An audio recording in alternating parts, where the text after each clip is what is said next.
Política tem muito de jogo. A metáfora não é perfeita, mas como num jogo de estratégia, há quem jogue bem e há quem jogue mal. Há situações mais e menos difíceis. Essa semana começou com o presidente da Câmara, Rodrigo Maia, escapando com elegância de onde estava, encurralado. Maia ficou o último mês e meio quieto, como se nada tivesse acontecendo. Aí, de repente, dividiu o centrão, tirou de Bolsonaro a base que o deixava tranquilo e redefiniu as regras do jogo para as eleições presidenciais de 2022. Quer entender como? Eu sou Pedro Doria, editor do Meio. E esse é o ponto de partida.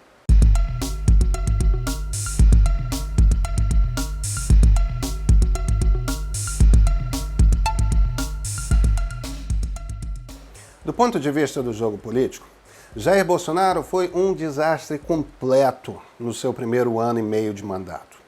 É impossível saber o que se passa na cabeça dele. Mas o resultado, de ordem prática, é que presidente no Brasil, se ele quer governar, precisa ter base no Congresso. Precisa de base por um motivo muito simples. Um terço da Constituição é política pública.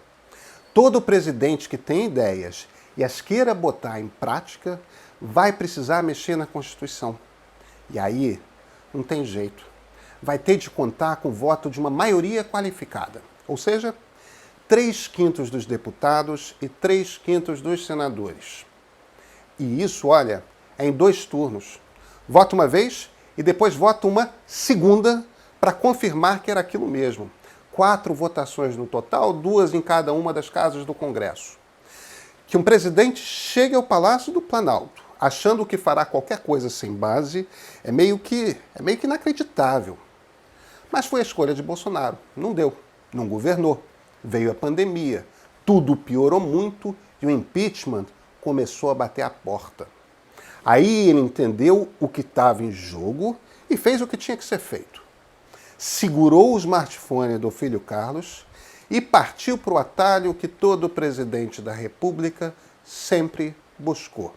Chamou o Centrão. A solução ideal? Lula e Fernando Henrique tinham já alguma base no Congresso porque eles tinham partidos. Bolsonaro, nem isso. Porque o partido que ele teve não era de verdade. Foi montado meio que às pressas durante a eleição presidencial e, de qualquer forma, ele o implodiu. Escolha dele, brigou com quase todo mundo. Bolsonaro teve de montar uma base do zero. Chamou, então, o deputado Arthur Lira, que comanda o Progressistas, e aí, acordando com ele, acreditou que levava o centrão todo. Quer dizer, que levava o blocão, que é o nome atual da coisa. Por que ele achou isso? Por um motivo muito simples. O Progressistas tem, dentre todos os partidos do grupo, a maior bancada. O problema é que precisava negociar também com os russos. Ou, no caso, precisava negociar com os profissionais, com o MDB e com o DEM, que esta semana deixaram o grupo. Arthur Lira nessa saiu tendo um problema, tá? Tinha 221 deputados para oferecer, passou a 158. Eu falei profissionais, não é? Olha, os dois podem ser partidos com um pé grande no fisiologismo, mas são também os remanescentes oficiais dos partidos da ditadura, MDB e Arena. Não são mais a mesma coisa que foram faz muito tempo, mas são siglas com uma longa história, com experiência nos acordos de poder. O DEM, particularmente, vem se consolidando como um partido de centro-direita com líderes novos como Rodrigo Maia, ACM Neto, prefeito de Salvador, e agora, mais recentemente, o ex-ministro da Saúde, Luiz Henrique Mandetta. O jogo deles não é só fisiológico. Sua visão não é aquela típica do centrão, cargo por verba, verba para se reeleger e ciclo infinito. Não.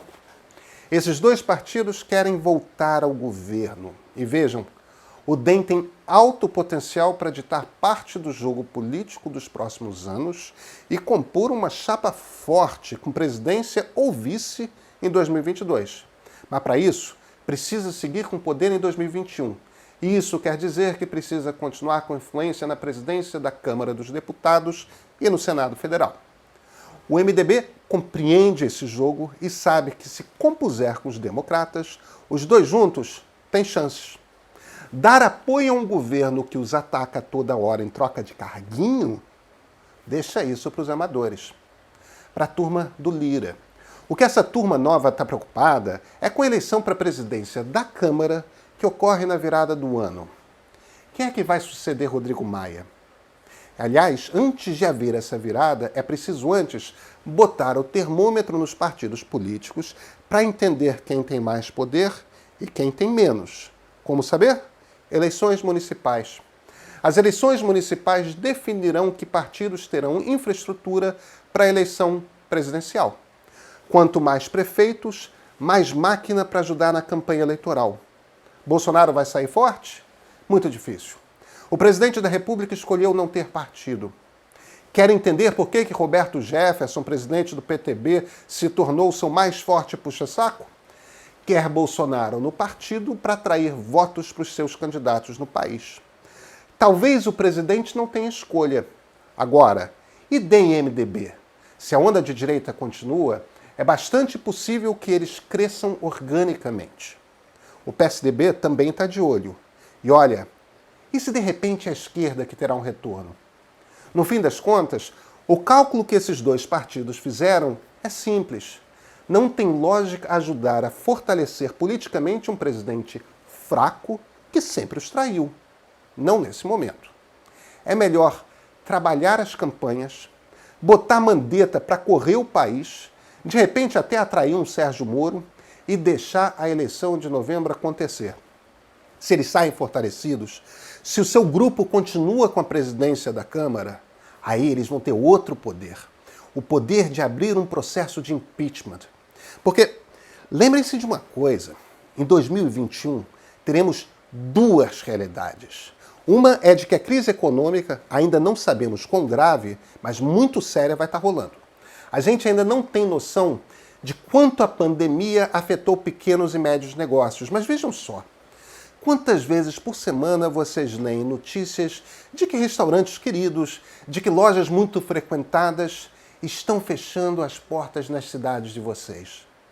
Está acontecendo por toda parte. Algumas capitais, é o caso do Rio de Janeiro, estão muito afetadas. Foi uma escolha do governo não ter uma política clara para esse pedaço da economia.